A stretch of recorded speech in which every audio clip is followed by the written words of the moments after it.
नमस्कार प्रणाम। हम भोजपुरी गायक टुनटुन यादव। और बड़ी खुशी की बात है कि आज ट्रेंडिंग स्टार, दबंग स्टार, आदरणीय बड़े भैया, हिट मशीन खेसारी भैया के जन्मदिन बा। हमारा तरफ से बहुत बहुत बधाई बा।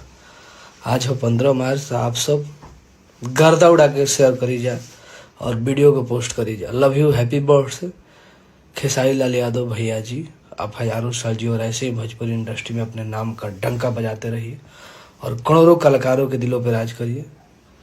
पूरे इंडिया के श्रोताओं के दिलों पर राज करिए। Happy birthday. ट्रेंडिंग स्टार, दबंग स्टार, आदरणीय बड़े भैया, हिट मशीन खेसारी भैया के जन्मदिन बा। हमारा तरफ से बहुत बहुत बधाई बा।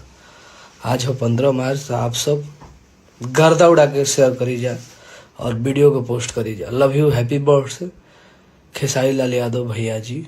आप हजारों साल जी और ऐसे ही भोजपुरी इंडस्ट्री में अपने नाम का डंका बजाते रहिए और करोड़ों कलाकारों के दिलों पर राज करिए। पूरे इंडिया के श्रोताओं के दिलों पर राज करिए। Happy birthday.